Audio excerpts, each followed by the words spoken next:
Today's episode is brought to you by cruiseline.com, where you can compare cruise prices with easy-to-use cruise search. Hey cruisers, if you've been following the Cruise Tips TV clan for a while, you may know we tend to be a little fearful of germs. It's true. We've had our share of cruise colds, and most have popped up at very inopportune times, like before, during, or after our long-awaited cruise vacation. So yeah, we've come up with quite the arsenal of extreme tactics to avoid getting sick.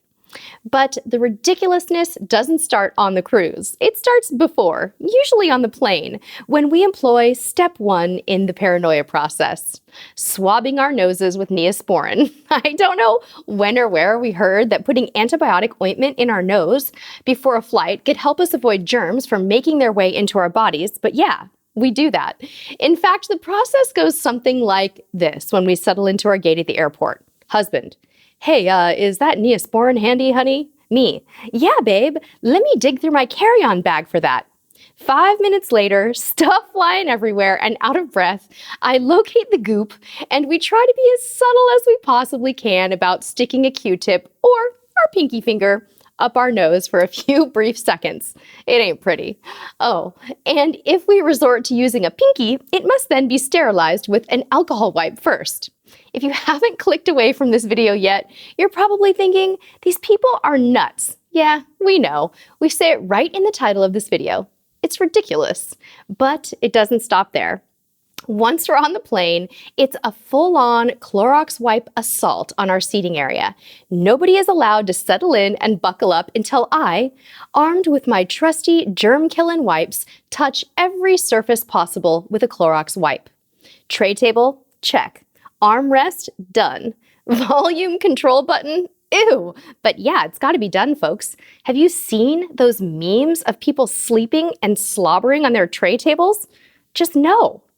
We're not done in the plane, though.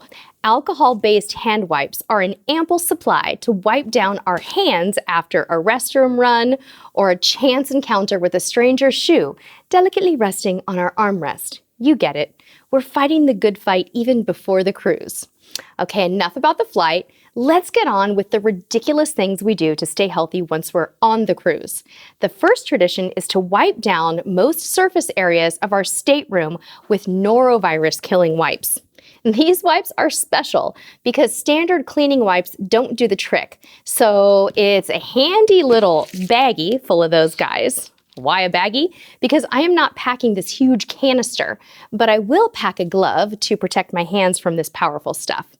Everything from the remote control, light switches, and coffee tables gets a wipe down with these puppies.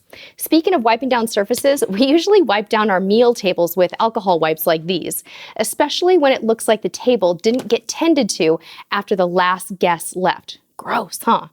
Probably a little bit obsessive, but we're not messing around here. And one more reminder about the word ridiculous in the title. We warned you.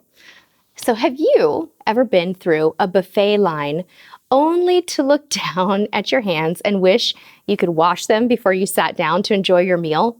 Yeah, me too. And sometimes we'll find a sink and do just that. But if we can't find a sink, the good old alcohol wipes once again come in handy. We're not sure how well they work, but it beats the hand sanitizing goo that a lot of people pack, and it removes that sticky residue from your hands that commonly finds its way off the salad dressing scooper and onto your fingers. Are you following me here? So, you may think that that's where it stops, but we're going to surprise you with one more fun fact. Mr. Cruise Tips TV and Junior even went as far as wearing face masks on our Asia cruise.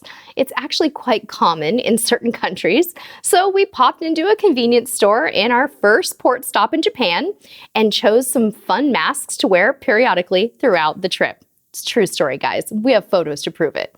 Now, for the big question. Does all of this madness work? Well, we don't really know. Like I mentioned earlier, we have been gifted with plenty of little illnesses over our 33 cruises, but most of the time, we do okay. Much of this is probably driven by an irrational fear of norovirus and the worry that our vacation could be ruined by an untimely virus or bout of some illness. We'll probably keep doing what we do and hope for the best. We'll link to a few of our favorite germ-busting products in the description of this video too, in case you want to join in our ridiculousness. But before you go, we would love to know what your germ-fighting rituals are, if you have any, of course. Let us know in the comments, and until next time, thanks for joining us, and we'll see you on the high seas.